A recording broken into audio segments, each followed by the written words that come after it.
हाय। क्या मेरी आवाज़ आ रही है? Am I Audible?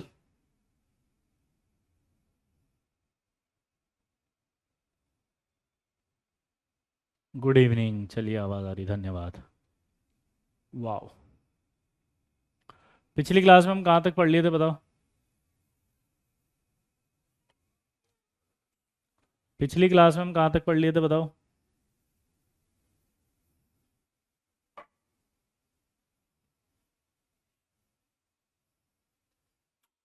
भाई ओ मेरे लल्ला, अरे भाई बता दे, जल्दी से मचा देंगे हल्ला। डरने की क्या है बात जब विजय सर का है साथ। वाह। कोऑर्डिनेशन स्टार्ट हो गया था, कॉम्प्लेक्स कंपाउंड चालू हो गया था। कॉम्प्लेक्स कंपाउंड की डेफिनेशन हो गई थी। ठीक है, चलिए मैं एक बार रिकैप दे देता हूँ। हमने पिछली क्लास में स्टार्ट किया था कोऑर्डिनेशन केमिस्ट्री।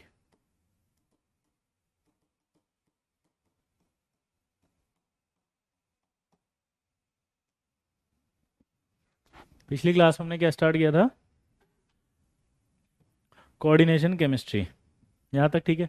कोऑर्डिनेशन केमिस्ट्री के अंदर हमने एक बात बोली थी कि भैया हमारे पास जो है जो ध्यान से सुनना, क्या बोला था हमने?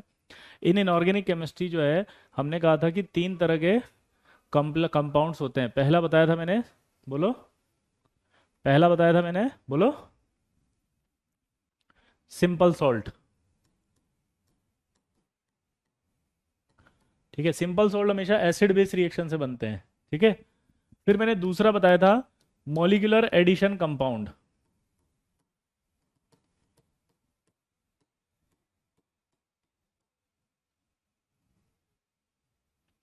फिर दूसरा हमने क्या बताया था? Molecular addition compound.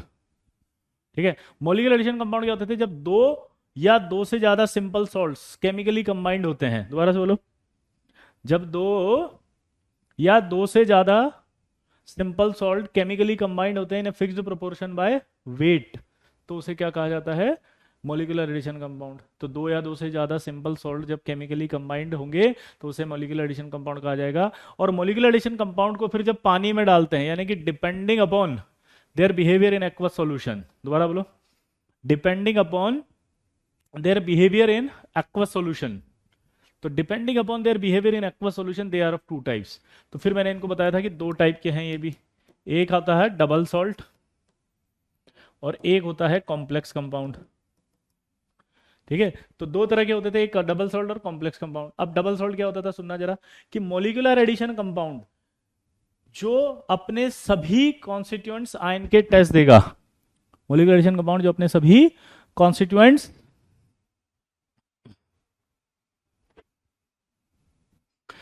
जो सभी कॉन्स्टिट्यूएंट्स आयन के टेस्ट देगा वो डबल सॉल्ट होगा। जो अपने, ध्यान सुनना, जो सभी कॉन्स्टिट्यूएंट्स आयन के टेस्ट देगा वो, दोबारा बोलो, सभी कांस्टेंट आयन के टेस्ट देगा वो डबल सॉल्ट होगा। तो अपनी आइडेंटिटी लूज कर देता है। तो जो अपनी आइडेंटिटी लूज कर देगा पर अपने कॉन्स्टिट्यूएंट्स आयन की आइडेंटिटी लूज नहीं करेगा, वो डबल सॉल्ट होगा। तो कल मैंने बताया था आपको, याद करो। डबल सॉल्ट के तीन एग्जाम्पल थे, कार्नेलाइट, मोर सॉल्ट और एलम। ये मैं पढ़ा चुका था भाई। जो नए बच्चे हैं वो मत सोचना कि यार ये तो कुछ बता ही नहीं रहे। ये सब बता चुका हूँ, प्लीज। ये पिछली क्लास में बता चुका हूँ, रिवीजन करा रहा हूँ, दोबारा से बता रहा हूँ। जो नए जुड़े हैं कृपया वो ये ना सोचें कि समझ नहीं आ रहा, इन्होंने तो कुछ बताया नहीं, ये तो सिर्फ नाम लिख के रह गए, इन्होंने तो एग्जाम्पल बताया नहीं, ये तो कुछ बता ही नहीं रहे हैं, ये तो छोड़ छोड़ के बता। नहीं भाई, पूरा पढ़ाया था, ये रिवीजन हो रहा है।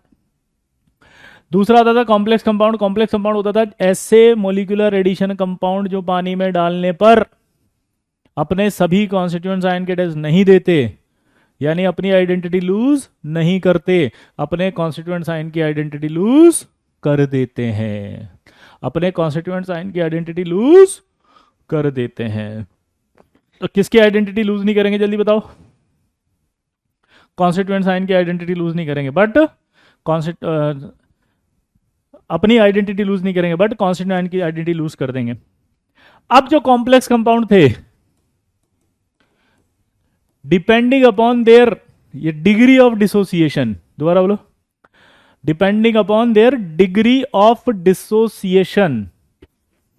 तो डिग्री ऑफ डिसोसिएशन के बेसिस पे दो थे ये, एक होता है perfect complex compound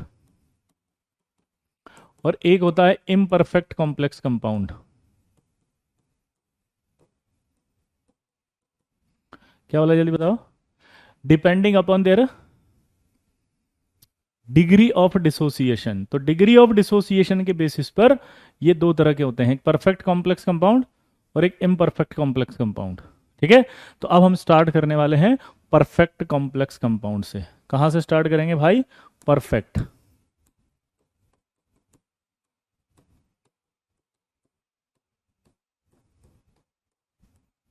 perfect complex compound क्या होता है कि complex compound which do not give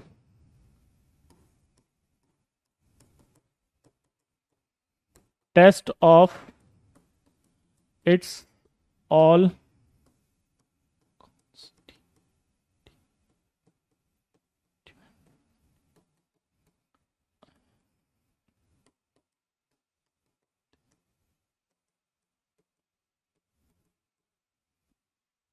complex compound which do not give test of its all constituents ion in their aqueous solution due to their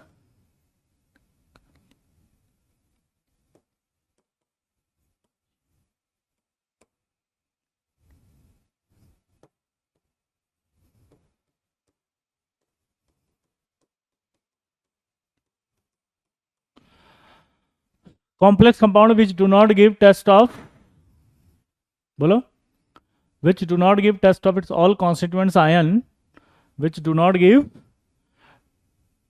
test of its all constituents ion in their aqueous solution due to their negligible, बोलो, degree of dissociation, negligible degree of dissociation. ठीक है, तो उसे complex कहा जाएगा perfect, जो अपने सभी कॉन्स्टेंट के टेस्ट नहीं देगा। लिख लो इसको फटाफट, फिर आगे बढ़ेंगे। हम्म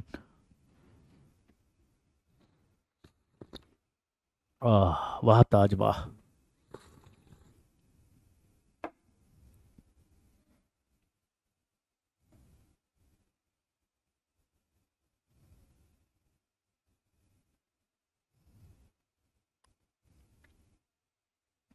हा लिख लिया होगा। यस, फिबली आयनाइज बताएंगे अभी, आज आ जाएगा वो।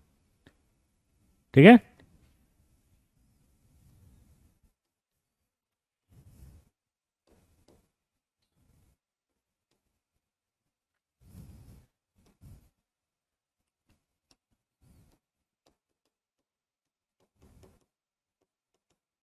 ठीक है, आ गया, हाँ या ना? तो यहां तक की बात हो गई। अब इसका एग्जाम्पल देखते हैं, जैसे कॉपर +2 की रिएक्शन कराते हैं। कॉपर +2 की जब साइनाइड से रिएक्शन कराते हैं तो ये CuCN2 बनता है। ये जो CuCN2 बना ना बॉस, इसमें ये कॉपर +2 एक अच्छा ऑक्सीडाइजिंग एजेंट होता है, ये अच्छा रिड्यूसिंग एजेंट होता है, तो इसमें रेडॉक्स हो जाती है, ये अनस्टेबल है और ये अनस्टेबल है, ये -2 +2 है, रेडॉक्स होकर के ये CuCN और CN2 बना लेता है।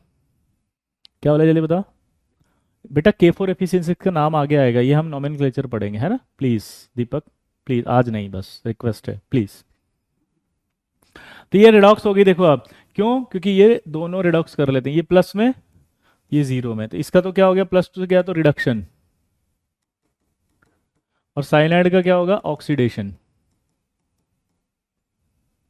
क्लियर? हाँ या ना?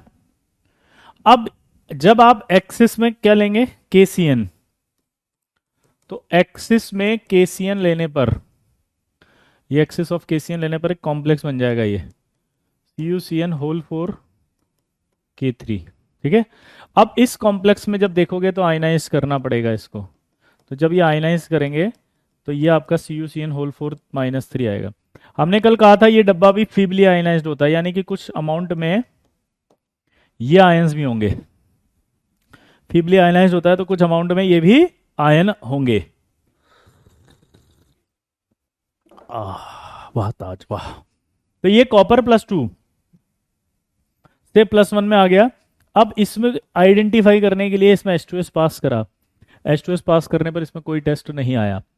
जब इस कॉपर प्लस में ये H2S पास किया तो यहाँ कोई टेस्ट नहीं आया। अब इसका मतलब निकलता है कि ये कॉपर प्लस का टेस्ट नहीं दे रहा। अगर ये कॉपर प्लस का टेस्ट नहीं दे रहा तो इसका मतलब ये कॉम्प्लेक्स सभी कॉन्स्टिट्यूएंट का टेस्ट नहीं दे रहा। अगर ये सभी कॉन्स्टिट्यूएंट का टेस्ट नहीं दे रहा तो ये परफेक्ट कॉम्प्लेक्स कंपाउंड हो गया। अगर ये सभी कॉन्स्टिट्यूएंट्स आयन के टेस्ट नहीं दे रहा तो ये क्या हुआ, परफेक्ट। ये पूरी रिएक्शन साइंटिस्टों ने की है, मैंने कुछ नहीं किया इसमें। आप सोच रहे हो मैंने किया, मैंने कुछ भी नहीं किया। उन्होंने बताया कि भैया कॉपर प्लस टू जब सी एन माइनस से रिएक्ट करा तो ये बना, ये अनस्टेबल था, ये टूट गया आगे ऐसे। किस में टूट गया, प्लस वन में और साइनोजन गैस में। साइनोजन वो होती है पॉइजनस। फीबली आयनाइज का मतलब लो आयनाइजेशन होता है बेटा। लो मतलब समझते हो, कम आयनाइजेशन, ठीक है। तो ये कम आयनाइज्ड हुआ तो ये कॉपर प्लस वन कम है, H2S से रिएक्ट किया तो पीपीटी नहीं आया, कोई रिएक्शन नहीं आई। पीपीटी नहीं आया इसका मतलब उसने अपना टेस्ट नहीं दिया। अपना टेस्ट नहीं दिया तो अपना टेस्ट नहीं दिया तो ये परफेक्ट हो गया। इसको याद करना पड़ेगा, हाँ।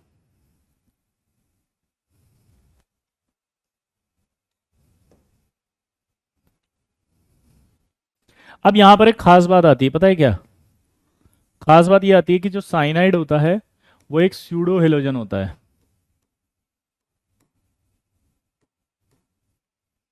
क्या होता है, cyanide is a pseudo halogen. क्यों, क्योंकि ये हेलोजन की तरह प्रॉपर्टी शो करता है। पहला, सोडियम का सॉल्ट जैसे हेलोजन का सॉल्युबल होता है वैसे ही इसका भी सॉल्युबल होता है।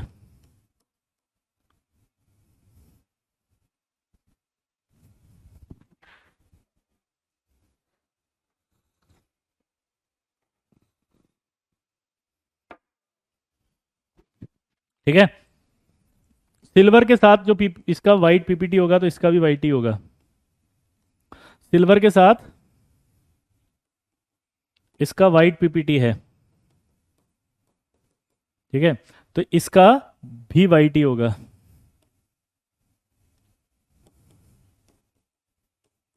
Property same. ये ऑक्सीडाइज होगा तो Cl2 बनाएगा, वो ऑक्सीडाइज होगा तो ये भी साइनाइड बनाएगा। ये अगर कॉम्प्लेक्स बनाएगा तो ऐसा बनाएगा, तो ये भी ऐसा ही बनाएगा। तो बेस्ट सूडो हेलोजन होता है साइनाइड, क्योंकि हेलोजेंस की तरह प्रॉपर्टी शो करता है सारी की सारी। समझ गए बात को, आया ना, ठीक है, क्लियर, बोलो भाई, क्लियर। तो cyanide is a pseudo halogen. अब सोचो अगर Cu+2 और साइनाइड अपन रेडॉक्स कर रहे हैं तो कॉपर प्लस टू और आई माइनस भी तो रेडॉक्स करेंगे आपस में। तो इसका मतलब क्या बोल सकते हो नोट करके कि भाई Cu(I2) डज नॉट एग्जिस्ट।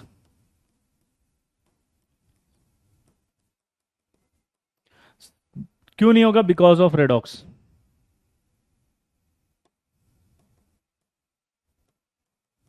क्या बोला जल्दी बताओ। Cu(I2) जो होगा वो डज नॉट एग्जिस्ट होगा। सेम ऐसे कैसे Fe(I3) भी does not exist due to redox.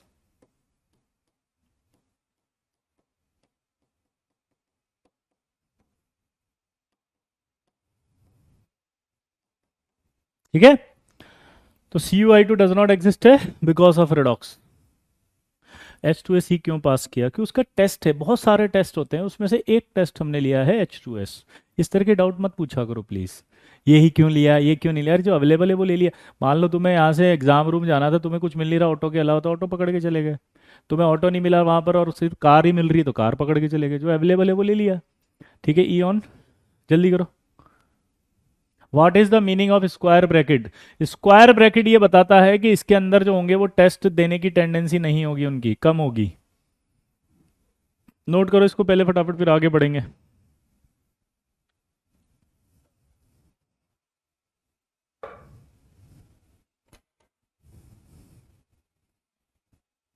Cu(I2) वाला क्या बता दो भाई।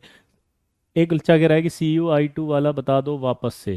ठीक है, यहाँ पर लिखा है साइनाइड स्यूडो हेलोजन है, ये अच्छा रिड्यूसिंग एजेंट है, तो हेलोजन है तो ये भी अच्छा रिड्यूसिंग एजेंट है। तो जैसे वो रिड्यूस कर रहा है वैसे आई माइनस भी इसको रिड्यूस करेगा। अगर वो रिड्यूस कर रहा है इसका मतलब वो एग्जिस्ट नहीं कर सकता ना Cu(I2), इसको रेडॉक्स क्या कर देगा, रेडॉक्स। रेडॉक्स की वजह से ही तो एग्जिस्ट नहीं कर रहा ना, वो तोड़ दिया उसने प्लस वन में उसको। ठीक है, पीपीटी का मीनिंग होता है, जैसे दही होता है ना, दही कर्ड, तो कभी रिएक्शन के बाद अगर कर्ड जैसा कुछ बन जाता है तो उस कर्ड जैसे को पीपीटी कहते हैं। रुद्रेश कह रहा है कौन सा चैप्टर चल रहा है? ये चल रहा है बेटा कोऑर्डिनेशन केमिस्ट्री, सेकंड चैप्टर है ये, ठीक है।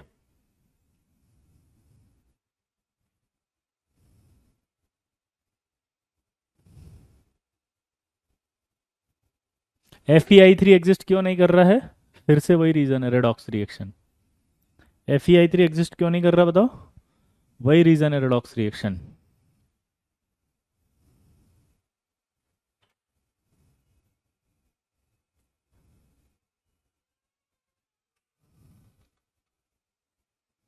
साइनाइड में सी पे नेगेटिव दिखाने के लिए लिखा है बेटा कि वो रेडॉक्स में गया है ना। यहाँ कुछ नहीं है ऐसा, ठीक है। ये ऐसे है कंपाउंड, यहाँ कुछ भी नहीं है ना, ये कंपाउंड ऐसे है, ये यहाँ से यहाँ गया, बस ऐसे बताया क्वेश्चन, ठीक है। आ गया, चलिए आगे बढ़ते हैं। अब आएगा इम्परफेक्ट कॉम्प्लेक्स कंपाउंड।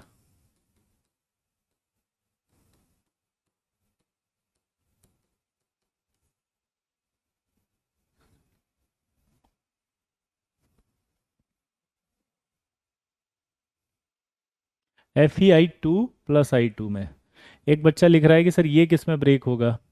तो यार एक बात बताओ, ये आपका Fe+3 है, ये I माइनस है, ये ब्रेक होगा Fe+2 और I2 में, ठीक है बेटा,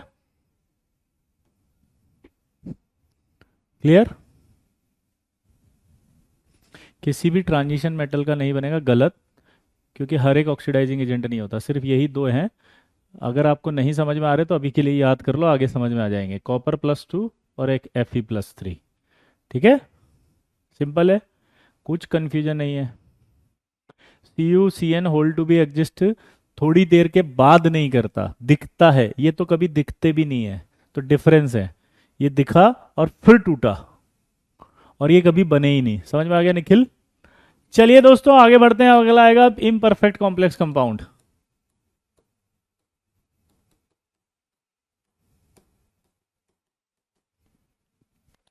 इम्परफेक्ट कॉम्प्लेक्स कंपाउंड में अगर हम बात करेंगे तो क्या होगा? तो इम्परफेक्ट क्या होता है देखना जरा।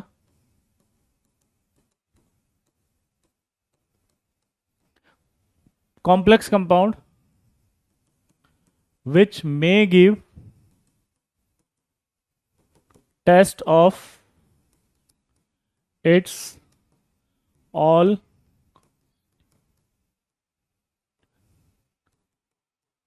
constituents ion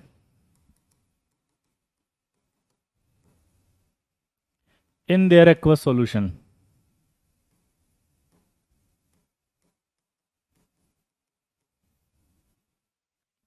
Complex compound which may give test of its all constituents ion in their aqueous solution due to their high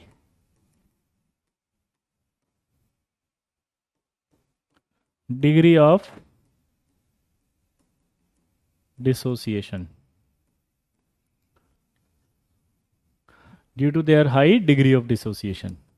जैसे ये कोबाल्ट+2 है, सॉरी कैडमियम+2 साइनाइड से रिएक्ट करता है, तो ये CnD बनता है वाइट पीपीटी। अब यहाँ रेडॉक्स नहीं हो रही क्योंकि ऑक्सीडाइजिंग एजेंट नहीं है, अच्छा, तो जब आप इसकी एक्सिस ऑफ KCN से रिएक्ट कराओगे तो ये बनेगा आपका K2CdCN4। क्या बन जाएगा ये? K2 प्री रिक्विजिट नहीं है कुछ भी, शुरू से तो पढ़ा रहा हूँ बेटा हिमांशु, इतना टाइप करोगे तो इसका मतलब इरिटेट होते हैं ना इंसान है, अभी इरिटेट हो जाएंगे आप, ब्लॉक हो जाओगे, अच्छा लगेगा आपको? हाँ, स्टार्टिंग से कर रहे हैं, पढ़ाओ बस आप, ठीक है। तो यहां पर क्या होगा? ये आयनाइज्ड होगा,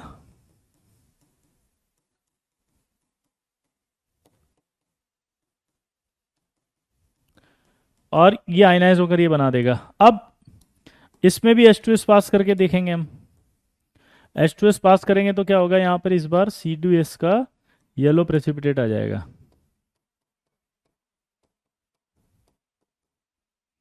क्या आ जाएगा सीडीएस का येलो प्रेसिपिटेट। तो सीडीएस का येलो पीपीटी आ जाएगा, ठीक है, आया ना। तो अगर सीडीएस का येलो प्रेसिपिटेट आ जाएगा तो आप समझ सकते हो कि क्या होगा। ये टेस्ट दे रहा है अब, और अगर ये टेस्ट दे रहा है तो इसका मतलब ये इम्परफेक्ट हो गया। तो ये जो कंपाउंड होगा वो क्या होगा, इम्परफेक्ट।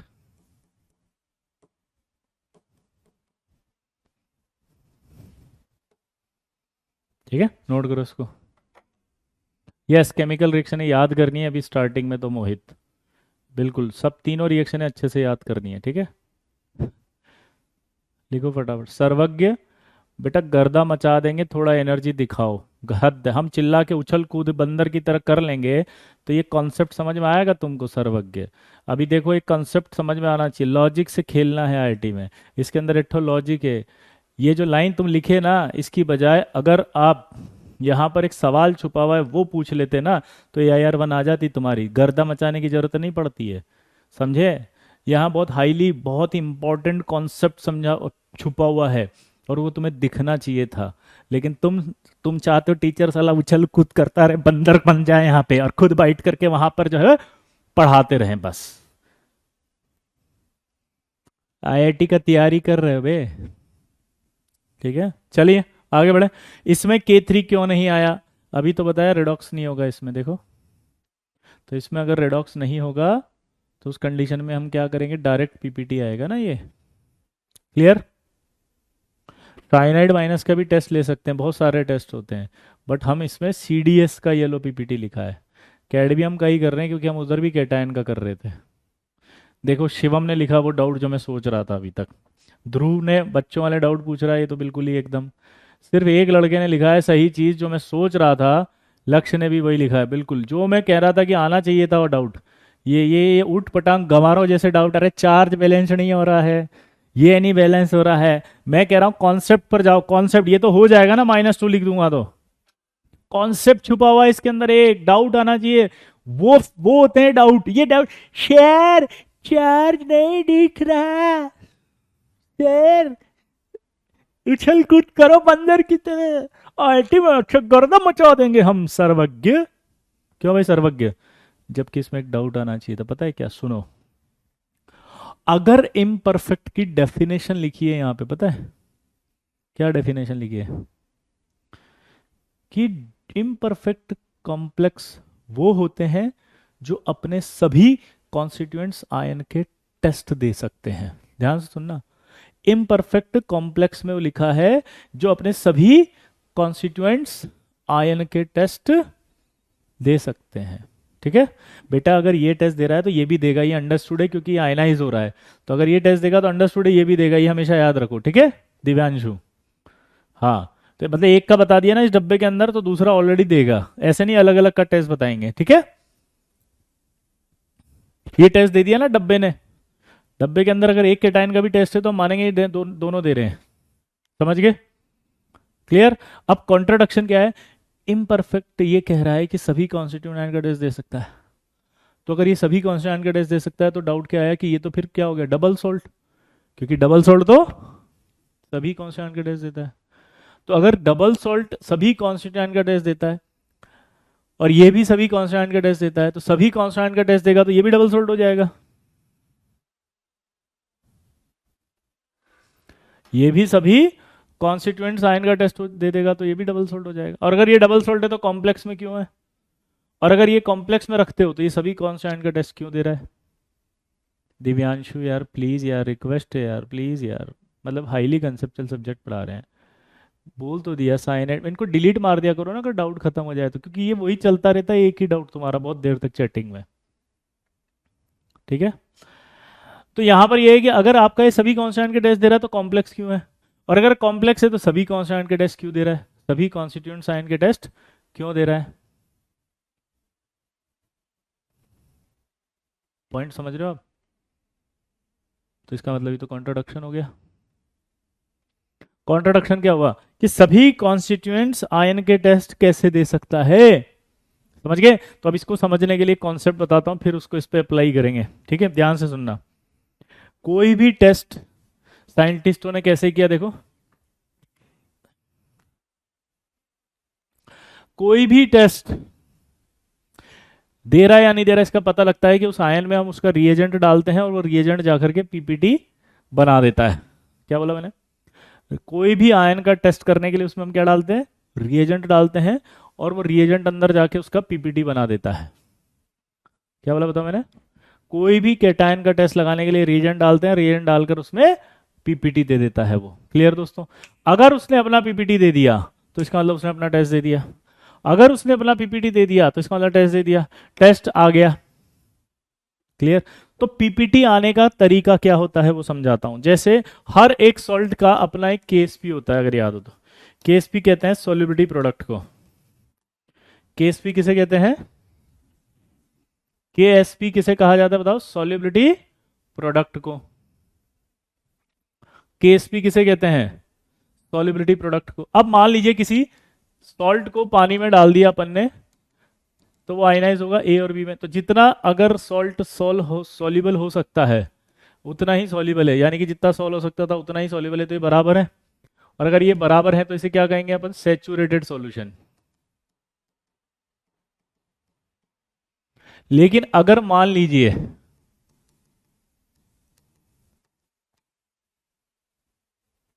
ये केस भी है, ये ए प्लस और बी माइनस है,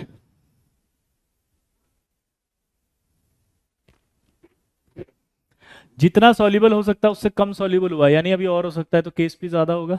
अगर केस भी ज्यादा होगा तो इसे क्या कहेंगे? Unsaturated solution. क्या कहेंगे इसको? Unsaturated solution. जिसको नहीं पता है उसको मैं बता रहा हूं, प्लीज आप उसको मैं जो बोल रहा हूं वो ध्यान रख लो बस। अगर मान लो यहां पर जितना सॉल्युबल हो सकता है उससे ज्यादा सॉल्युबल कर दिया इसमें, यानी कि ये वैल्यू ज्यादा हो गई, तो इसको कहते हैं सुपर सैचुरेटेड सॉल्यूशन।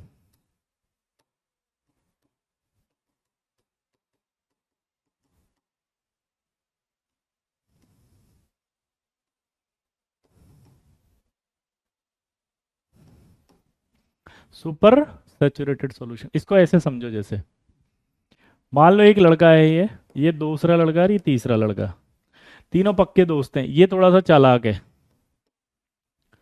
ये तीन दोस्त है, समझ में आ गए? ये आपका क्या है? थोड़ा सा चालाक। और ये इसका फ्रेंड ज्यादा है, इसका फ्रेंड कम है। ये बहुत सीधा है, ये क्या है? सीधा, भोला।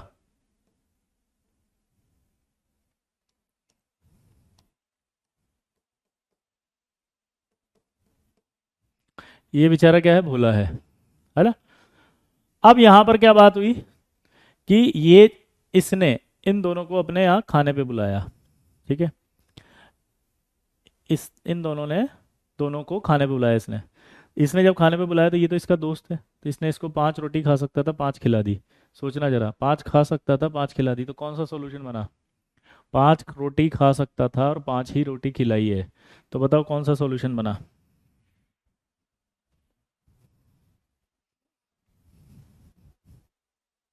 5 रोटी खा सकता था और 5 ही खिलाई, अब बताओ कौन सा सोल्यूशन बना? तो सेचुरेटेड सोल्यूशन है। कौन सा सोल्यूशन है? Saturated solution. ठीक है? अब इसने खिलाई, ये आया, सॉरी, इसने इसको 5 खिला दी। इसने 5 खा सकता था लेकिन इसको 3 ही खिलाई, तो ये भी 5 खा सकता था, 3 खिलाई, तो अब कौन सा सॉल्यूशन बना? ये जल्दी बताओ, कौन सा सॉल्यूशन बना? Unsaturated solution. कौन सा सॉल्यूशन बना ये? Unsaturated solution.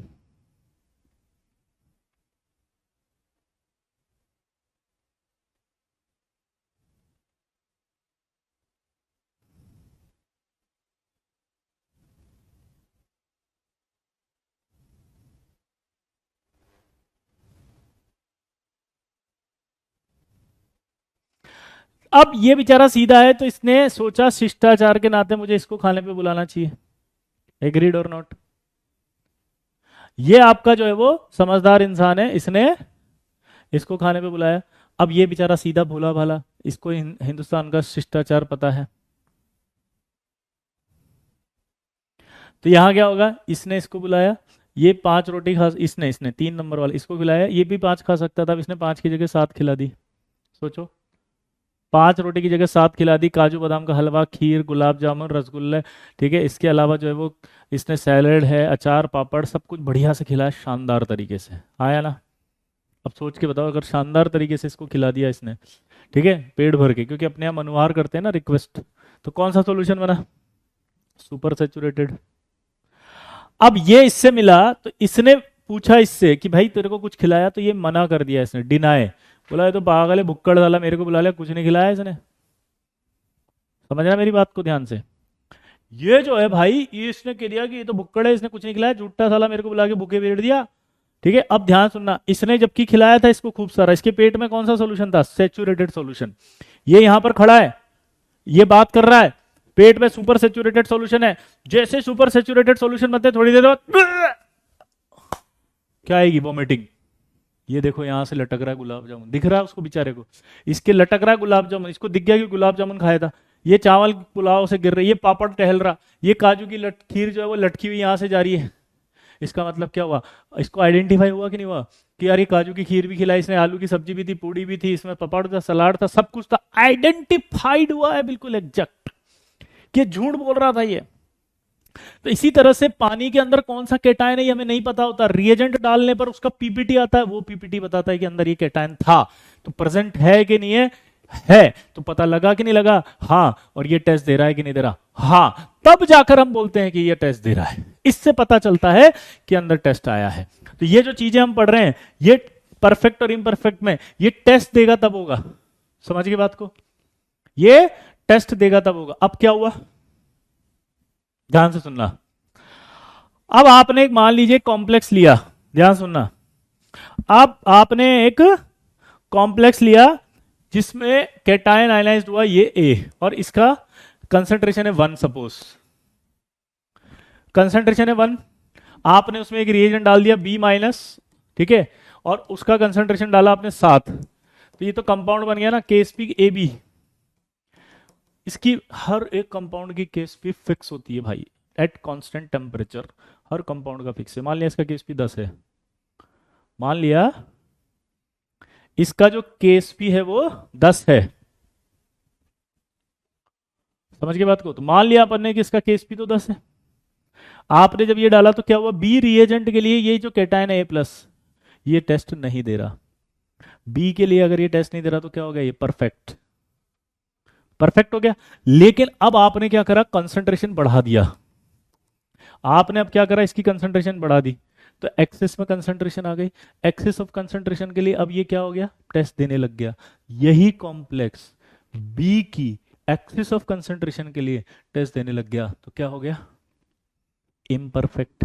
अब आपने एक दूसरा नया रिएजेंट ले लिया सी, और सी के अंदर भी क्या हुआ, आपने पहले की तरह जो है कंसंट्रेशन डाल दी, कितनी, 7, आपने 7 ही डाल दी, तो अब की बार नया कंपाउंड बन गया, और इसका केस भी मान लो 6 ही था, तो ये तो 7, जैसे ही आपने 7 कंसंट्रेशन डाली सी की, तो तुरंत आपके केस भी 6 है, तो क्या हो गया, पीपीटी। तो यही कॉम्प्लेक्स सी के लिए क्या बन गया, इम्परफेक्ट। तो यानी कॉम्प्लेक्स एक ही है, वो रिएजेंट के लिए परफेक्ट बन रहा है, वही रिएजेंट के लिए इम्परफेक्ट बन रहा है। तो जो कॉम्प्लेक्स होता है वो आप आइडेंटिफाई नहीं कर सकते कि ये परफेक्ट है या इम्परफेक्ट है। There is no sharp line between perfect and imperfect. यानी मैं अगर एक कॉम्प्लेक्स देके आपसे पूछूं कि बताइए परफेक्ट है या इम्परफेक्ट, तो आप नहीं बोल सकते कि ये परफेक्ट है, आपको रीजन डालना पड़ेगा। अगर इस रीजन के लिए टेस्ट दे दिया तो आप बोलोगे इस रीजन के लिए परफेक्ट है। अगर इस रीजन के लिए आपने क्या किया, टेस्ट दिया, आया ना, और इस रीजन के लिए आपने टेस्ट नहीं दिया, तो परफेक्ट। ऐसे अब यहां पर जो है वो सवाल कैसा आएगा सर, एक्चुअली तो ये बताओ कि एग्जाम में सवाल कैसा आएगा। एग्जाम में जो सवाल आएगा वो मैं आपको दे रहा हूं, जैसा यहां लिख रहा हूं वैसा का वैसा ही सवाल आएगा, और आपको आंसर देना है। ये रिएक्शन आपको पूरी गिवन होगी, यहां पूरा ये गिवन है।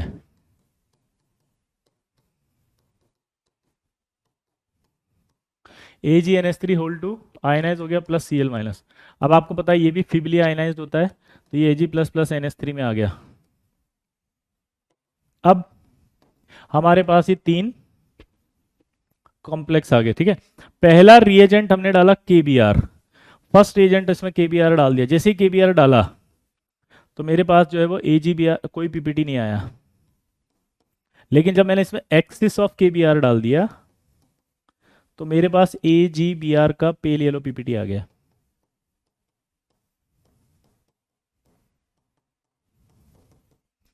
और मैंने अगर के आई डाला तो भी एजीआई का मेरे पास येलो पीपीटी आ गया।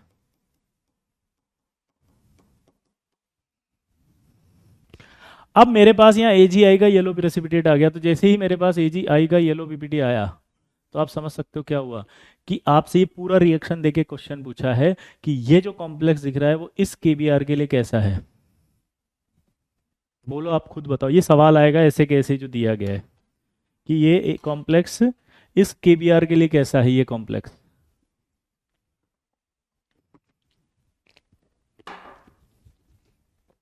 बोलो कैसा है। ये परफेक्ट है इसके लिए।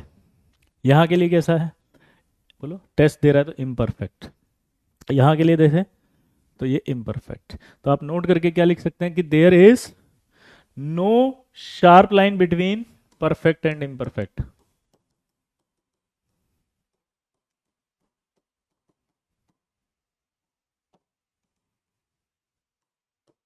Between perfect and imperfect. There is no sharp line between perfect and imperfect. Clear दोस्तों? जिसको लिखना था फटाफट लिख लो, आगे बढ़ेंगे फिर हम।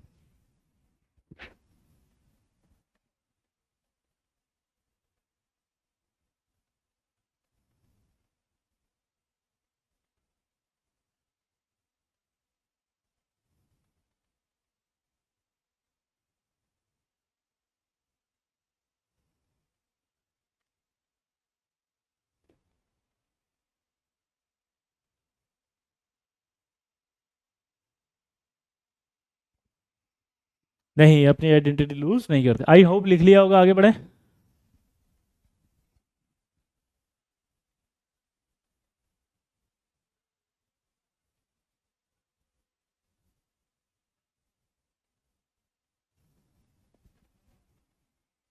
अब देखो, रिप्रेजेंटेशन।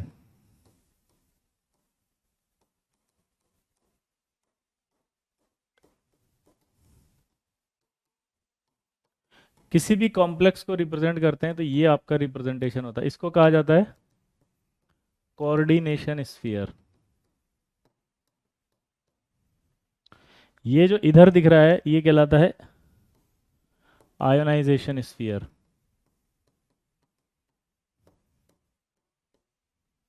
यहां जो होता है इसको भी कहा जाता है आयनाइजेशन स्फीयर। ठीक है। इसके अंदर ये जो एम है इसका नाम होता है मेटल कैटायन।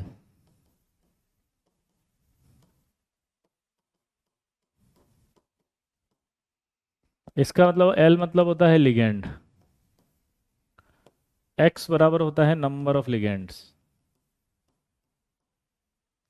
एन बराबर होता है चार्ज ऑन कॉम्प्लेक्स। क्लियर? यहां तक क्लियर हो गया? बोलो। ये क्लियर है? ये रिप्रेजेंटेशन होता है। इस रिप्रेजेंटेशन के बाद आपसे क्वेश्चन पूछता है दूसरा, टाइप ऑफ कॉम्प्लेक्स कौन कौन से होते हैं। टाइप ऑफ कॉम्प्लेक्स में कुछ नहीं होता। जैसे पहला, सिंपल कैटायन होना चाहिए और कॉम्प्लेक्स एनायन। जैसा ये सिंपल कैटायन और कॉम्प्लेक्स एनायन। जैसे सिंपल कैटायन हो गया K4FeCN6। दूसरा टाइप जो होता है वो होता है कॉम्प्लेक्स कैटायन और सिंपल एनायन। जैसे ये CuNH3 होल 4 सल्फेट। तीसरा आयन होता है कॉम्प्लेक्स कैटायन और कॉम्प्लेक्स एनायन।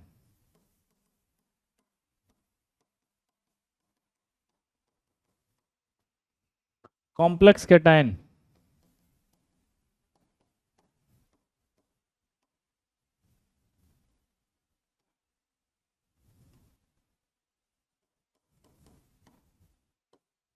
चौथा न्यूट्रल कॉम्प्लेक्स, जैसे ये वाला कॉम्प्लेक्स, इसमें कोई चार्ज नहीं है। तो हमारे पास चार तरह से कॉम्प्लेक्सेस आएंगे, ठीक है। पहला होगा simple cation complex anion, this is called simple cation, और ये डब्बे वाला एनायन है इसलिए कॉम्प्लेक्स एनायन। इसका नाम है सिंपल कॉम्प्लेक्स कैटायन, सिंपल वाला एनायन। ये कॉम्प्लेक्स कैटायन, कॉम्प्लेक्स एनायन, और ये न्यूट्रल, ठीक है। ये बस ऐसे ही बताया इन्फॉर्मेशन के लिए, ये तो अपने आप याद हो जाएंगे इसमें पढ़ेंगे तो। लिगेंड क्या होता है, अब ये डाउट आएगा आपको। लोन पेयर डोनेटिंग स्पीशीज को लिगेंड कहा जाता है। दोबारा बताओ क्या बोला मैंने? डबल सॉल्ट में बता दिया ना डिफरेंस। शिवम शिवम कह रहा है कि आपने डिफरेंस तो बताया ही नहीं। मैंने क्या बताया कि इम्परफेक्ट ही परफेक्ट है, इसलिए वो डबल सॉल्ट नहीं हो सकता ना, क्योंकि 100% आयनाइजेशन होना चाहिए था शिवम, तभी तो वो कॉम्प्लेक्स है, क्योंकि वो 100% आयनाइज नहीं होता। समझ रहे हो बात को? आइडेंटिटी लूज नहीं कर रहा, इसलिए वो इम्परफेक्ट है, समझ गए। और इम्परफेक्ट होने का रीजन होता है उसका रिएजेंट। शिवम आई होप समझ में आया होगा कि डबल सॉल्ट क्यों होता है। डबल सॉल्ट 100% आयनाइज्ड होता है, इसलिए वो हर रिएजेंट से टेस्ट देगा। और इम्परफेक्ट वो है जो दूसरे किसी रिएजेंट से दे सकता है और किसी से नहीं दे सकता, तो जब वो जिससे नहीं देगा उसी से वो परफेक्ट हो जाएगा। क्लियर? अब ये लिगेंड क्या होता है?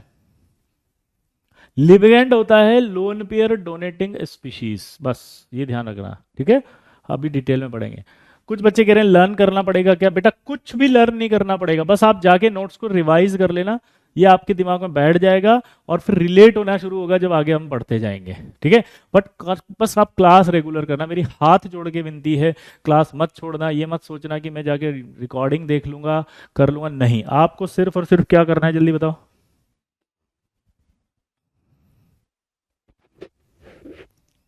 आपको सिर्फ और सिर्फ क्या करना है, जल्दी बताओ। क्लास रेगुलर आनी है, चलो लिखो फटाफट ये। लिगेंड अभी हम पढ़ेंगे पूरा डिटेल में, जनरल अभी डेफिनेशन बताइए बस कि लिगेंड क्या होता है। लोन पेयर डोनेटिंग स्पीशीज, वो अभी अभी आगे आएगा, पूरा डिटेल में आएगा लिगेंड। लिख लिया? चलिए, अब यहां जो होता है उसे काउंटर आयन भी कहते हैं। यहाँ पे जो होगा ना इस एरिया में, वो आयनाइजेशन स्फीयर में होगा तो आयंस बनाएगा अपने, यहाँ पे जो होगा वो भी आयन बनाएगा, तो इसे कहते हैं काउंटर आयन भी। अब जैसे सवाल आपसे पूछेगा, पहला आपको बताना है K4FeCN6 है ये, सबसे पहले पूछेगा वो टोटल आयन कितने हैं, जल्दी बताओ। आप खुद ही बताओगे टोटल आयन, मैं नहीं बताऊंगा। न्यूट्रल में कार्बन मोनोऑक्साइड है बेटा, ये कार्बन मोनोऑक्साइड है, CO। कोबाल्ट नहीं है ये क्या है? Carbon monoxide.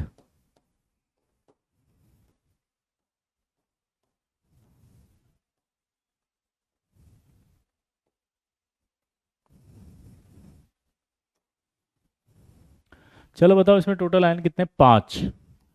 कैसे पता लगा? देखो चार तो यही है, चार पोटेशियम और एक ये डब्बा, ये भी तो एक एनायन है, कॉम्प्लेक्स एनायन। तो कितने हैं इसमें टोटल आयन? 5। अगर मैं बोलूं प्रेसिपिटेट आयन कितने हैं,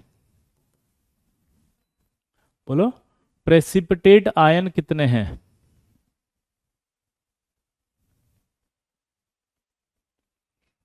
बोलो जल्दी, इसमें प्रेसिपिटेट आयन कितने हैं?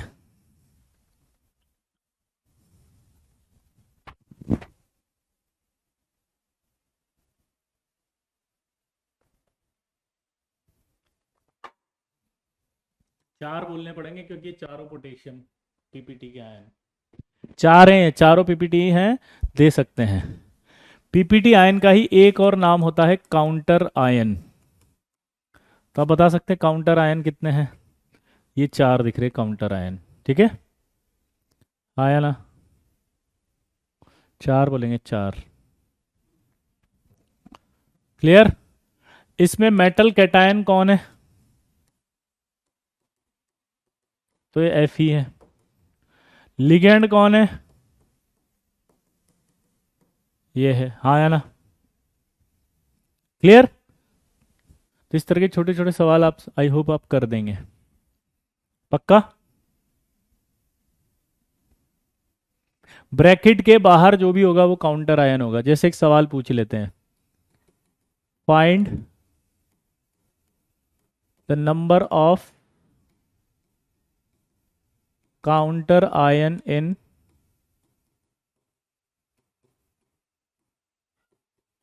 दिस। आंसर बताओ, बताओ जल्दी से। कॉम्प्लेक्स पीपीटी नहीं देगा, हाँ सप्तांशु, जल्दी बताओ। टोटल आयन तो ये 4 होते हैं ना, 4 तो पोटेशियम हो गए बेटा, अनन्या, और एक ये ब्रैकेट 5, ऐसे देखते हैं।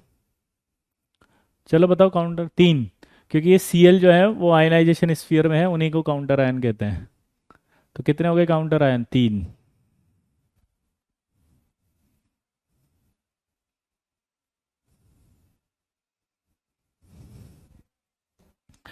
अब हम सबसे पहले पढ़ेंगे वर्नर थ्योरी।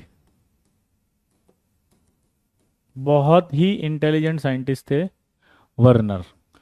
वर्नर साइंटिस्ट जो था उसने कॉम्प्लेक्स कंपाउंड में बॉन्डिंग को समझाने की कोशिश की थी। क्या बोला मैंने, बताओ? वर्नर जो साइंटिस्ट था उसने कॉम्प्लेक्स कंपाउंड में बॉन्डिंग को समझाने की कोशिश की थी।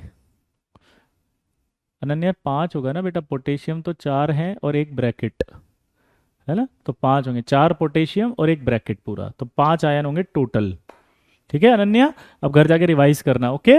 5 होंगे। पारुल क्या हो रहा है बेटा, दिल टूट गया है तो क्या? पारुल आपको नहीं लिखना चाहिए था ऐसे, ये तो मतलब क्या कहूँ अब मैं। इस तरह से टोटल आयन देखते हैं, ये 4 K प्लस होंगे और ये एक पूरा ब्रैकेट होगा जो एनायन है। तो टोटल कितने हुए? 4 ये और एक पूरा ये ब्रैकेट, 5। अब समझ में आया अनन्या और पारुल? प्लीज पारुल, अनन्या ऐसे मत लिखा करो बेटा। वर्नर वास फर्स्ट साइंटिस्ट था जिसने बॉन्डिंग समझाने की कोशिश की थी।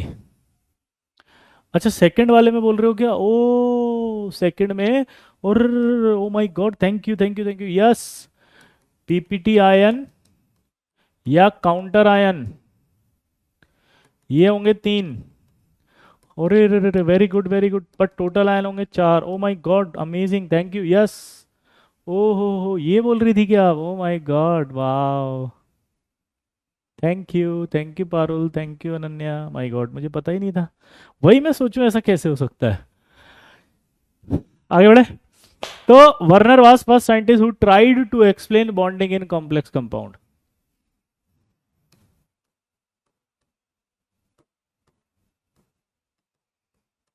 First scientist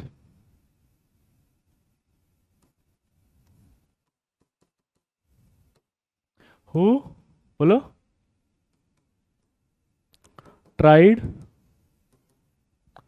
to explain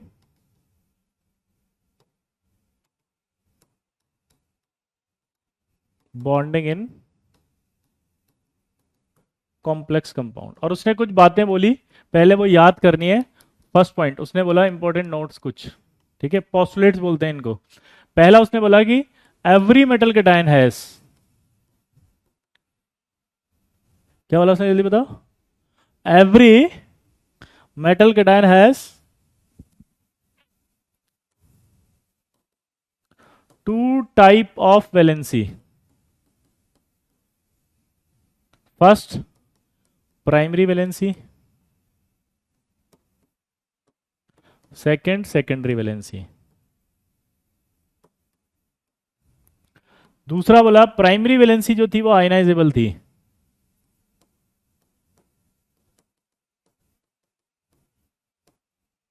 while secondary valency जो थी वो थी नॉन आयनाइजेबल। तो क्या बोला उसने बताओ? प्राइमरी वैलेंसी क्या थी? आयनाइजेबल। और सेकेंडरी वैलेंसी क्या थी? Non ionizable. Third, primary valency उसको शॉर्ट में लिख रहा हूं मैं पीवी। प्रीवी यानी कि प्राइमरी वैलेंसी सेटिस्फाइड थी विद नेगेटिव लिगेंड, ठीक है। वाइल सेकेंडरी वैलेंसी को शॉर्ट में लिख रहा हूं S V. Secondary valency is satisfied with primary valency satisfied with negative ligand while secondary valence is satisfied with either by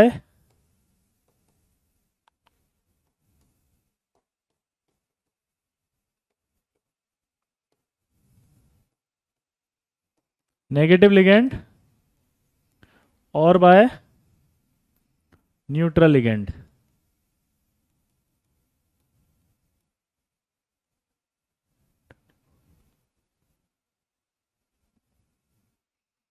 और bye neutral ligand.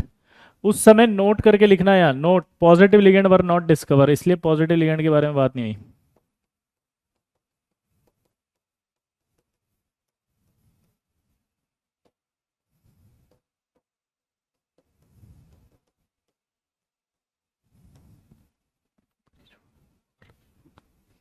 Positive ligand were not discovered.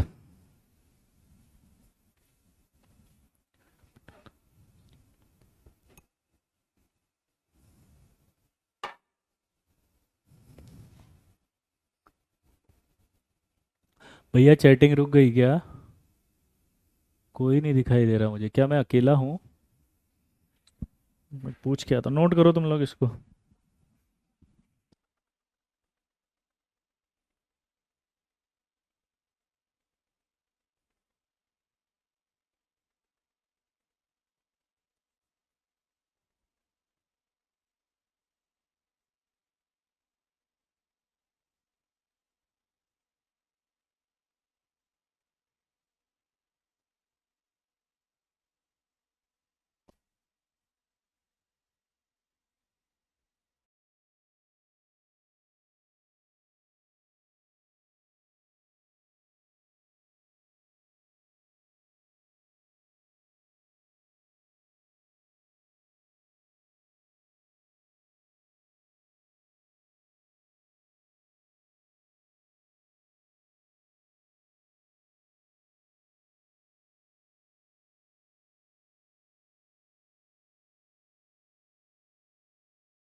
हो गया, done हो गया।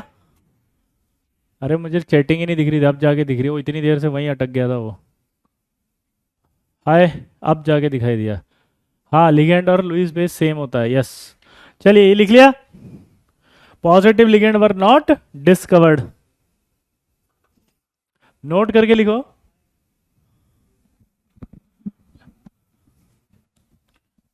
Third point में PV, PV जो यानी कि primary valency satisfied होगी विद नेगेटिव लिगेंड, और सेकेंडरी वैलेंसी सेटिस्फाइड होगी विद नेगेटिव और न्यूट्रल दोनों से। अभी आएगी इसके बारे में पहले इसको याद करेंगे, फिर ये याद करने के बाद समझेंगे कि क्या बोला इसने। क्या बोला बताओ जल्दी, ये पूरा पॉइंट जो है वो समझेंगे। अभी नोट करके लिखो एक line.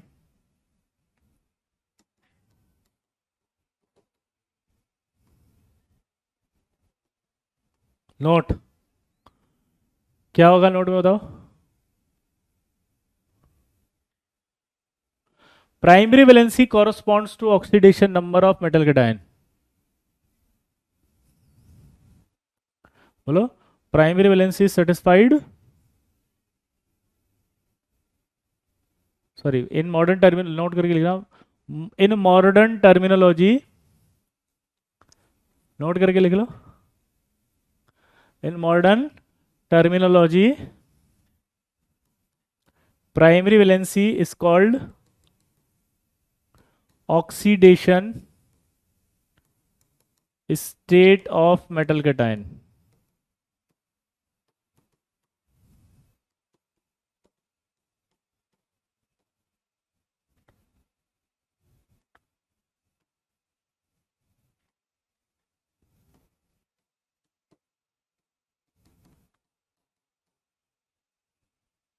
Primary valency corresponds to oxidation state of metal cation और secondary valency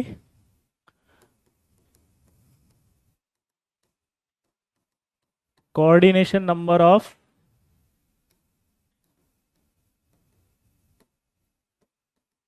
metal cation.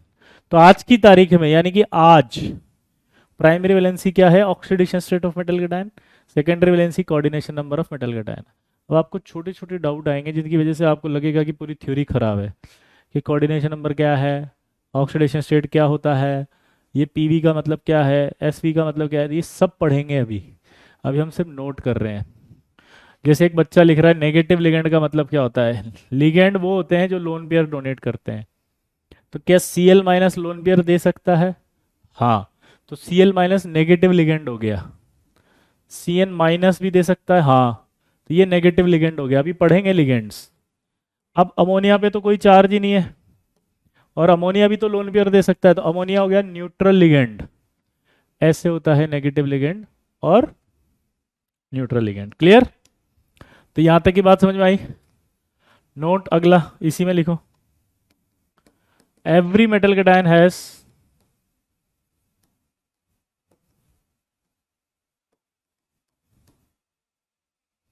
every metal cation have fixed secondary valency, so complex have certain geometry.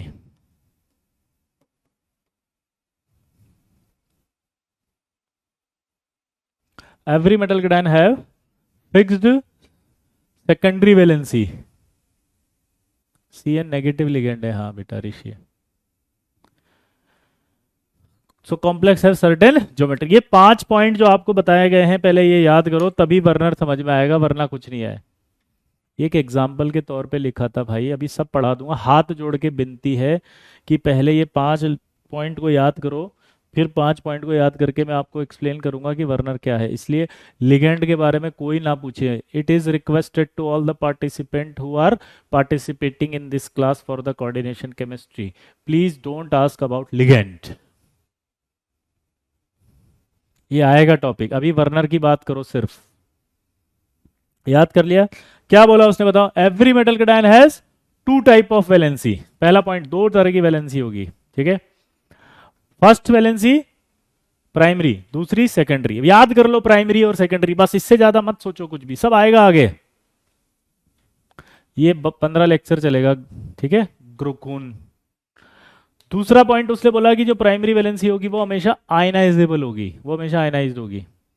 Secondary valency जो होगी वो नॉन आयनाइजेबल होगी। क्या बोला जल्दी बताओ? सेकेंडरी वैलेंसी जो होगी वो नॉन आयनाइजेबल होगी। सेकेंडरी वैलेंसी जो होगी वो क्या होगी? नॉन आयनाइजेबल होगी।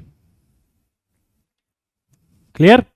तो प्राइमरी वैलेंसी जो होगी वो आयनाइजेबल है, सेकेंडरी वैलेंसी जो थी वो नॉन आयनाइजेबल है। यहां तक क्लियर?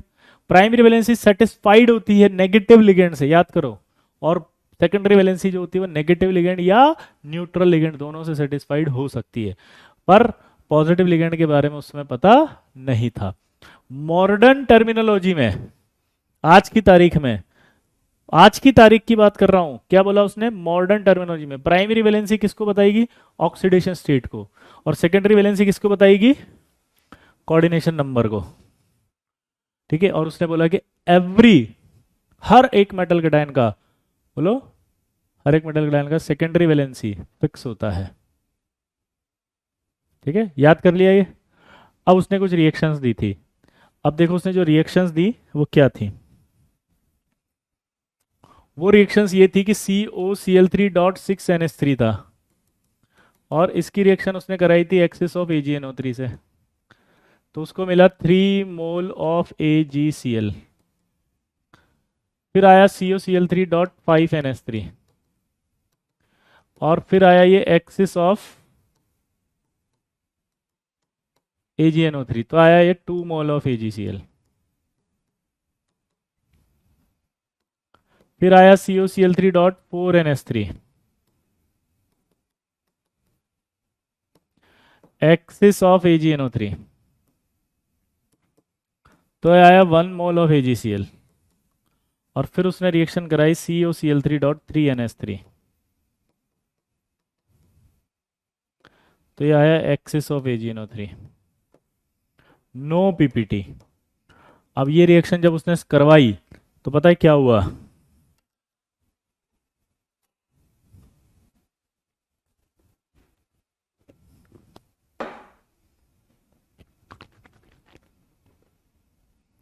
कोई याद नहीं करना इसमें से कुछ भी, ये नहीं याद करना, ये तो ऐसे ही है। वो याद करना था 5 पॉइंट बस। ठीक है वेदांत, ये नहीं करना। अब ये रिएक्शन होने के बाद ये किसी को समझ में नहीं आई उस समय। क्या बोला जल्दी बताओ। ये रिएक्शन होने के बाद ये किसी को समझ ही नहीं आई, किसी को भी समझ में नहीं आई। ठीक है, तो इसको फिर मॉडर्न टर्मिनोलॉजी में लाए। तो वर्नर पहला साइंटिस्ट था जिसने समझाया था, तो किसी को समझ में नहीं आया, तो मॉडर्न टर्मिनोलॉजी में समझ में जब आया कि ये क्या बोल रहा है, तो इसे नोबेल प्राइज मिला 1913 में, इनऑर्गेनिक केमिस्ट्री का फर्स्ट नोबेल प्राइज। और सबसे मजेदार बात क्या थी, फिर इसे फादर ऑफ कोऑर्डिनेशन केमिस्ट्री कहा गया, कोऑर्डिनेशन केमिस्ट्री का बाप। कौन था ये कोऑर्डिनेशन केमिस्ट्री का पापा। क्लियर बेटा, लास्ट रिएक्शन में 3 ही होगा, गर्व, है ना। अभी रुक जाओ, समझ लो पहले इसको। अब इसको समझ में नहीं आया तो मॉडर्न टर्मिनोलॉजी में कन्वर्ट करा। वर्नर ने एक बात बोली थी कि every metal cation has fixed secondary valency, यानी कि कोऑर्डिनेशन नंबर फिक्स होता है। तो उसने स्टडी करके बहुत सारे कैटायंस के बताए थे, और वो स्टडी करके जब बताए तो ये थे वो कोऑर्डिनेशन नंबर। कोबाल्ट +3 का जो कोऑर्डिनेशन नंबर था वो 6 था। क्या बोला, कोबाल्ट +3 का जो कोऑर्डिनेशन नंबर था वो 6 था, फिक्स था। यानी वो तभी कंपाउंड बनाएगा जब कोऑर्डिनेशन नंबर 6 हो। अब देखो कॉम्प्लेक्स बनाने का रूल क्या था। रूल ये था कि ब्रैकेट में होना चाहिए, कोबाल्ट उसके अंदर होना चाहिए। ध्यान से सुनना, ये कोबाल्ट उसमें आ गया। अब डब्बे के अंदर वो रखते हैं जो आयनाइज नहीं होते, यानी जो काउंटर आयन नहीं हो सकते, और यहाँ वो रखते हैं जो पानी में आयनाइज हो सकते हैं। अब ये कॉम्प्लेक्स तभी बनेगा जब इस कोबाल्ट को 6 लोन पेयर मिले। कोऑर्डिनेशन नंबर का मतलब समझना, लोन पेयर देने वाला। जितने लोन पेयर मैं ले रहा हूं वही मेरा कोऑर्डिनेशन नंबर है। अगर मैं एक लोन पेयर लेता हूं तो इसका मतलब मेरा कोऑर्डिनेशन नंबर क्या बन गया, 1। अगर मैं 2 लोन पेयर लेता हूं तो क्या बन गया, 2। 4 लोन पेयर लेता हूं तो कोऑर्डिनेशन नंबर क्या है, 4। और 6 लोन पेयर लेता हूं तो मेरा कोऑर्डिनेशन नंबर क्या है, 6। तो इसका मतलब ये कॉम्प्लेक्स में अगर कोबाल्ट है तो इसको 6 लोन पेयर लेने पड़ेंगे तभी कॉम्प्लेक्स बनेगा, क्योंकि इसका कोऑर्डिनेशन नंबर 6 है फिक्स। तो यानी कि डब्बे के अंदर मुझे 6 लिगेंड रखने पड़ेंगे। यहां पर एक तो Cl भी है और अमोनिया भी है। आप सोचो कि कौन सा लिगेंड में अंदर प्लेस करूं तो सही होगा, बताओ। तो मैंने क्या लिखा इसमें, अमोनिया ही करेंगे, क्योंकि अमोनिया जो है 6 है और वो न्यूट्रल है। यहाँ और यहाँ नहीं रख सकते क्योंकि वो आयनाइज नहीं हो सकता। Cl तो हो सकता है, तो इसका मतलब 3 Cl बाहर आएंगे। अब सोच लो, बाहर 3 Cl आएंगे तो एक्सेस ऑफ AgNO3 से रिएक्ट करके 3 मोल ऑफ AgCl ही तो मिलेगा। एक्सेस ऑफ AgNO3 से रिएक्ट करके 3 मोल ऑफ AgCl ही मिलेगा। लेकिन जब आप दूसरे वाले कॉम्प्लेक्स में आते हो, ये आ गया दूसरा कॉम्प्लेक्स, तो इसके अंदर अब अमोनिया कितने आएंगे बताओ, 5। तो 5 तो अंदर रखने ही पड़ेंगे चाहे कुछ भी हो जाए। अब कितने सीएल अंदर आएंगे सोच के बताओ, क्योंकि कॉम्प्लेक्स बनने के लिए उसको 6 चाहिए। उसको कॉम्प्लेक्स बनने के लिए मेरे लल्ला मचाएंगे हल्ला, 6 तो चाहिए, ये तो नहीं बनेगा 5 से तो इसका मजबूरी में एक सीएल आएगा अंदर। एक सीएल अंदर आती, बाहर कितने सीएल है? दो। दो सीएल अगर आएंगे तो 2 मोल ऑफ एजीसीएल बनेगा।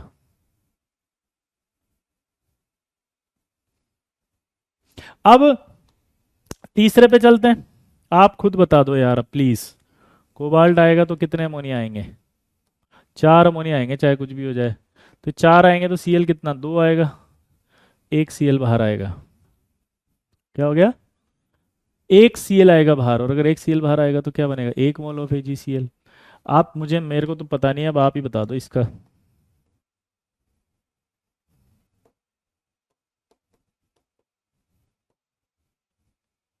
कितना आएगा यहाँ? 3। और यहाँ भी कितना आएगा? 3। तो इस हिसाब से चलेंगे तो क्या होगा?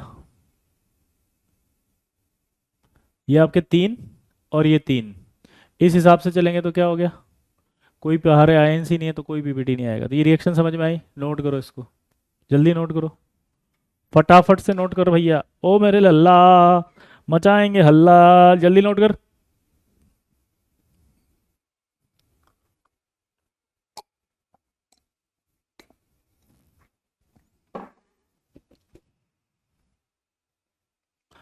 जल्दी जल्दी जल्दी। CN मतलब कोऑर्डिनेशन नंबर। कोऑर्डिनेशन नंबर मतलब जितने लोन पेयर वो ले सकता है। CN मतलब कोऑर्डिनेशन नंबर, यानी वो जितने लोन पेयर ले सकता है। लिख लिया? अब उसने इनकी स्ट्रक्चर बनाने की कोशिश करी। स्ट्रक्चर बनाने के लिए उसने क्या किया कि उस समय कोई बॉन्ड वॉन्ड तो पता नहीं थे, तो प्राइमरी वैलेंसी को बताने के लिए उसने डॉट डॉट लिया। सेकेंडरी वैलेंसी को बताने के लिए उसने डंडा लिया ऐसे। और जो primary as well as secondary दोनों शो करे उसको ऐसे, और dot dot dot dot dot ऐसे।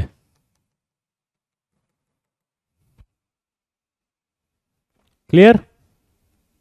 Primary valency dot dot dot, secondary valency एक डंडा, प्राइमरी और सेकेंडरी वैलेंसी तो एक लाइन और एक डॉट डॉट डॉट दोनों। क्लियर? ठीक है, हाँ या ना? अब आप मुझे बताओगे फटाफट से कि ये किसका स्ट्रक्चर बना रहा हूं मैं। आपको बताना है उनमें से, सब में से।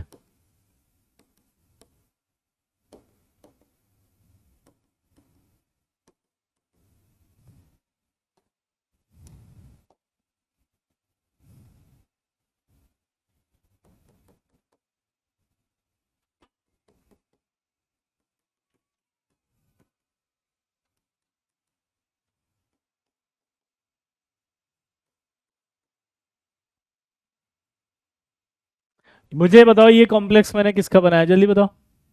नहीं नहीं नहीं, कंपाउंड, कंपाउंड किस, कौन से कंपाउंड का स्ट्रक्चर हो सकता है ये वर्नर के हिसाब से? तो इसको देखने का तरीका, ये 3 प्राइमरी वैलेंसी दिख रही है, 3 डॉट डॉट डॉट डॉट, और एक डब्बा जो होगा उसके अंदर 6 अमोनिया दिख रहे हैं, तो इसका मतलब ये पहले वाले का स्ट्रक्चर है, फर्स्ट वाले का।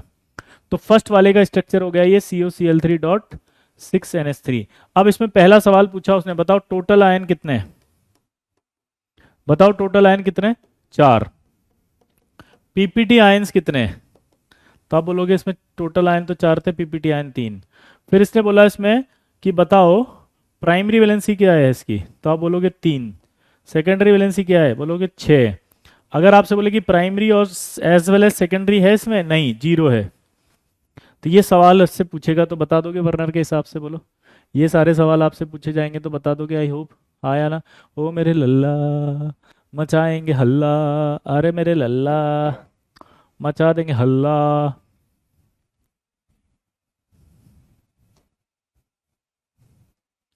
अब दूसरा स्ट्रक्चर बताना, ये किसका स्ट्रक्चर है?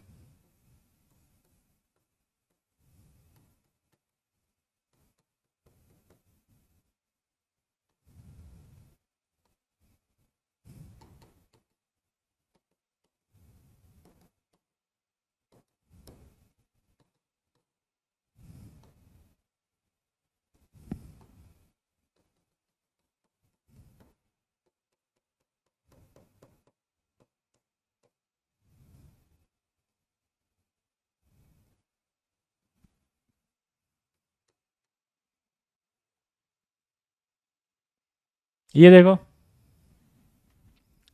ये आ गया। ये बताओ किसका ओ माय गॉड, सेकंड वाले का ही तो सबको पता चल रहा है।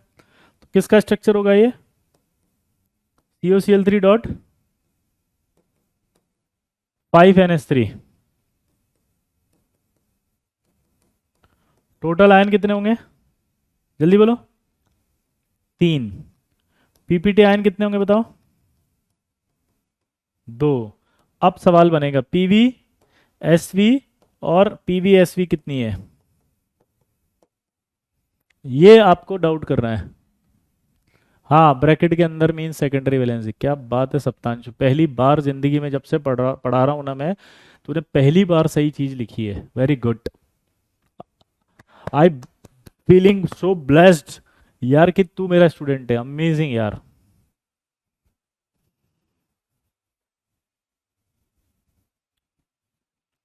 अब प्रॉब्लम यहाँ यही होगी, इसकी जो प्राइम, ध्यान से देखना, अब इसकी जो प्राइमरी वैलेंसी है वो अभी भी 3 है, सेकेंडरी वैलेंसी है, और इसकी primary as well as second 1 है। अब आप यहाँ गलती करोगे, इसीलिए ये सवाल दिया गया था।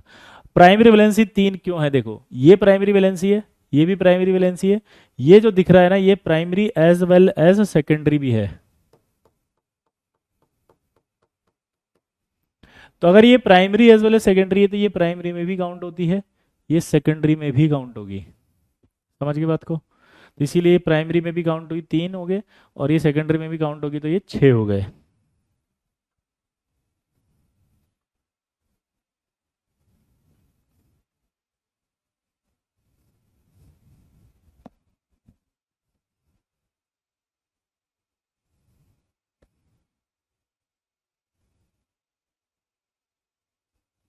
क्लियर? और आपको एक और चीज बताता हूं मॉडर्न टर्मिनोलॉजी में, बोलो। मॉडर्न टर्मिनोलॉजी में हमने क्या बात करी थी? मॉडर्न टर्मिनोलॉजी में हमने बात की थी कि oxidation state of metal cation को प्राइमरी वैलेंसी कहते हैं। तो आप देखो इसका ऑक्सीडेशन स्टेट +3 आ रहा है कि नहीं आ रहा? इस Cl माइनस है तो 1 प्लस, ये एक Cl और माइनस है तो एक और प्लस, 2 प्लस, एक और है तो 3 प्लस, तो 3 प्लस आया ये। अब आप इसका स्ट्रक्चर बताना, और आप इसमें बताना सब सही चीजें जो भी हैं।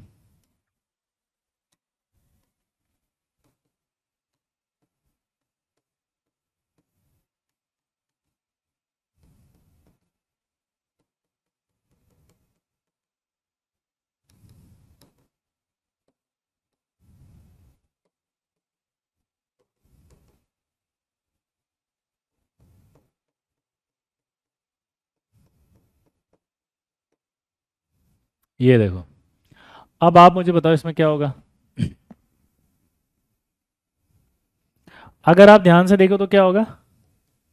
COCl3 dot 4NH3। Total ion बताने हैं आपको, PPT आयन बताने हैं आपको, PVSV और PVSV बताना है।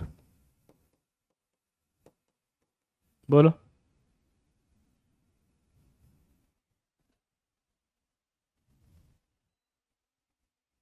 बताओ बताओ बताओ बताओ। सेकेंडरी वैलेंसी तो जो डब्बे डंडे खींच रहे हैं ना उसको कहते हैं। जैसे एक ये डंडा है तो एक सेकेंडरी, दो डंडा दो सेकेंडरी, तीन डंडा तीन सेकेंडरी, चार डंडा सेकेंडरी, पांच डंडा सेकेंडरी, छह डंडे सेकेंडरी। तो सेकेंडरी तो क्लियर हो गया कि छः होगी, क्योंकि डंडा जो है उसको छः दिखते ही छः बोल दिया करो। प्राइमरी वैलेंसी में सिंपल है कि आपको डॉट डॉट डॉट देखो, एक दो तीन दिख रहे हैं ना, तीन। अब इसमें दो डॉट के साथ एक डंडा भी है, तो प्राइमरी वैलेंसी और as well as secondary valency कितनी हो गई? दो। तो आप सीख गए ना, देखो आप। अब इसका बताना।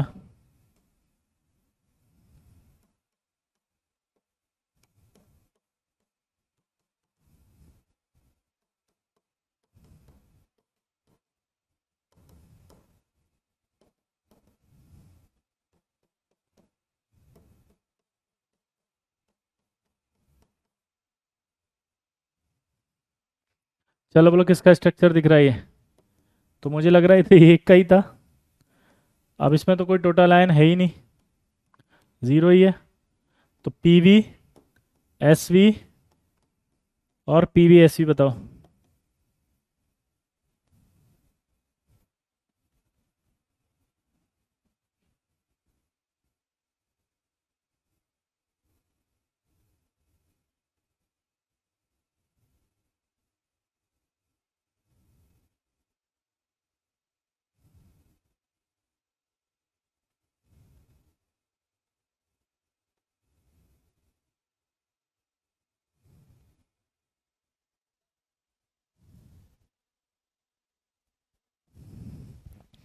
बिल्कुल सही।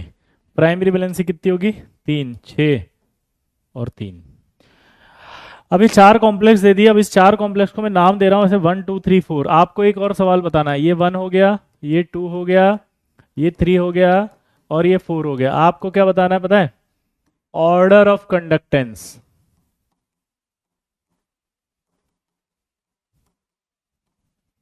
बताओ, ऑर्डर ऑफ कंडक्टेंस बताना है। पीपीटी आयन तो है ही नहीं ना इसमें, क्यों? टोटल आयन जीरो नहीं है, मतलब पीपीटी आयन जीरो है, टोटल आयन वर्ड है ही नहीं अब इसमें, क्योंकि आयन आयन कुछ नहीं है, तो कॉम्प्लेक्स ही न्यूट्रल है। This is the neutral complex. क्या बोला मैंने, बताओ? Neutral complex. कंडक्टेंस की बात करें तो 1 सबसे ज्यादा, फिर 2 होगा, फिर 3 होगा, फिर 4 होगा। पूछो क्यों? क्योंकि जब नंबर ऑफ आयंस बढ़ते हैं तो कंडक्टेंस बढ़ता है। तो ये कॉन्सेप्ट याद रखना कि नंबर ऑफ आयन जितने ज्यादा होंगे कंडक्टेंस बढ़ जाएगा। ठीक है? तो नंबर ऑफ आयंस होंगे तो कंडक्टेंस बढ़ेगा। लेकिन जब ये आपने दिया तो आईटी वाले भी कम नहीं है, आईटी वाले भी बोलेंगे अच्छा, अच्छा, अच्छा, अच्छा, अच्छा, अच्छा, अच्छा, अच्छा, अच्छा, अच्छा। अब बता बेटा इसमें कितने आयंस हैं? अगर आप इसको देखो तो क्या होगा? बोलो। इसमें अगर आप देखो तो बेटा इसमें कितने आयंस है टोटल? दो। उसमें भी कितने आयंस है? दो। अच्छा, दोनों में दो दो आयन है।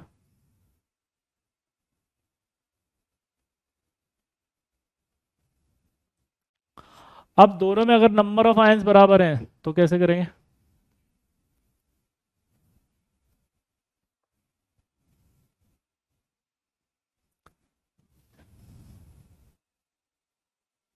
बोलो, तो क्या होगा बताओ?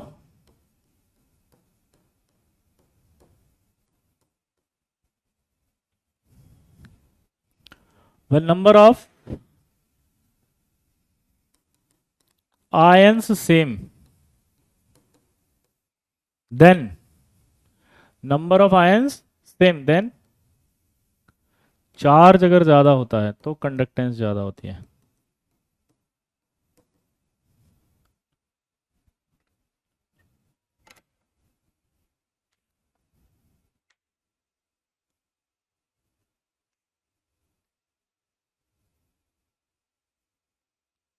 समझ गए? नंबर ऑफ आयंस अगर सेम है तो किससे आंसर देंगे? चार्ज से। चार्ज ज्यादा, कंडक्टेंस ज्यादा। लेकिन अब एक डाउट आएगा आपको। हमने याद है आयनिक मोबिलिटी पढ़ी थी, उसमें हुआ था कि चार्ज अगर ज्यादा होगा तो वाटर को खींच लेगा, वाटर को खींच लेगा तो क्या होगा? हाइड्रेशन होगा, हाइड्रेशन होगा तो कंडक्टेंस कम हो जाएगी। कुछ याद ही नहीं आ रहा होगा। ये कॉन्सेप्ट याद आ रहा है मेरे लल्ला? मचाएंगे हल्ला? अरे एक कॉन्सेप्ट याद आ रहा है लल्ला? क्या था कॉन्सेप्ट?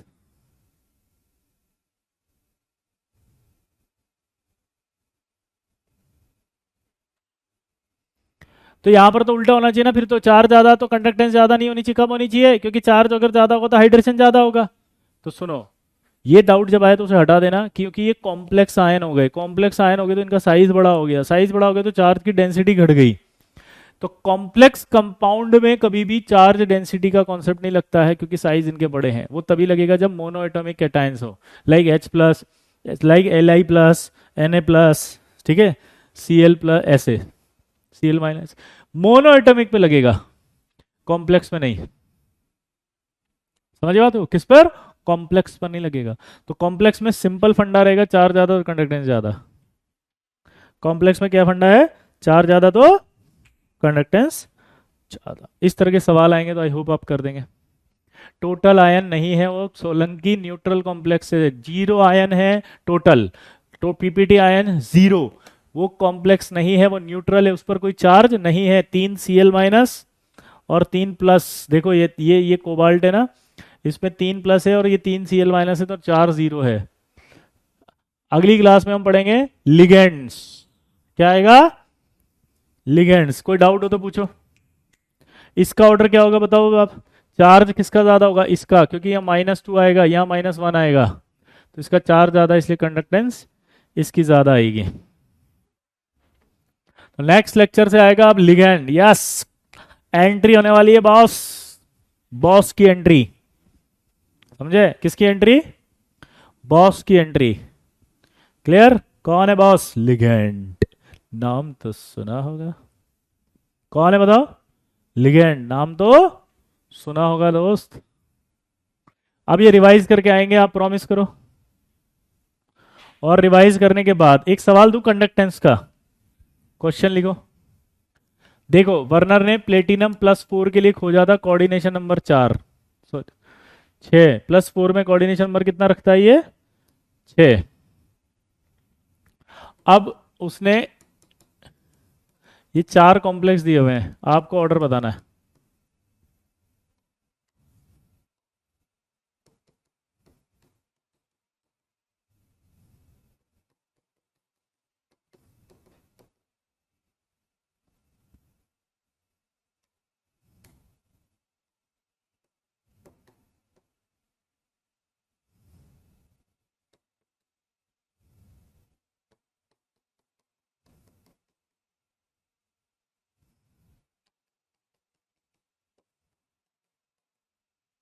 बताओ सबका फटाफट।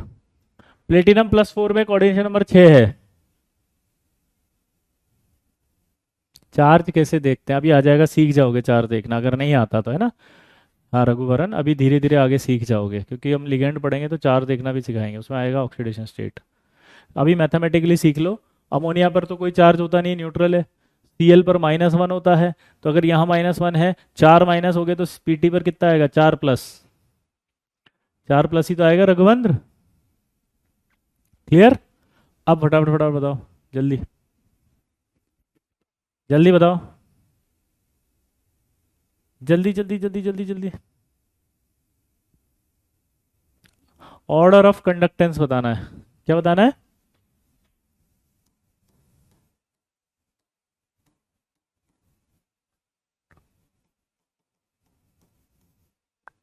कंडक्टेंस एक ही बात होती है, देखो। कंडक्टेंस बोलूं, इलेक्ट्रिकल कंडक्टेंस बोलूं, मोलर कंडक्टेंस बोलूं, आयनिक मोबिलिटी बोलूं, सब एक ही बात है। जल्दी बताओ। तो देखो +4 है ये, तो इसका मतलब +4 में 6 लिगेंड चाहिए, तो 6 तो पक्के हो गए, तो Cl तो 4 ही आएंगे। फिर से देखो, अमोनिया 5 है, तो एक Cl लाना पड़ेगा, कितने Cl बाहर आएंगे? 3। फिर देखो अमोनिया 3 है, तो कितने Cl आएंगे? 3। एक Cl आएगा बाहर। इसको ऐसे देखा करो, टोटल टोटल Cl कितने हो गए? 6। तो 6 के 6 आएंगे।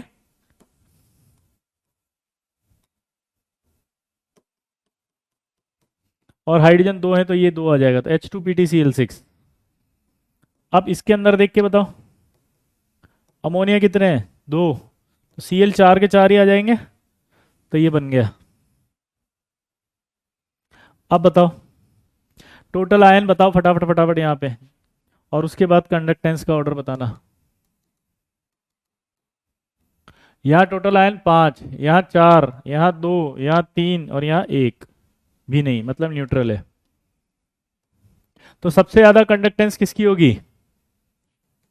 फर्स्ट, सेकंड, थर्ड, फोर्थ और फिफ्थ में। तो आंसर आएगा फर्स्ट सबसे ज्यादा, सेकंड, फिर फोर्थ, फिर थर्ड और फिर फिफ्थ।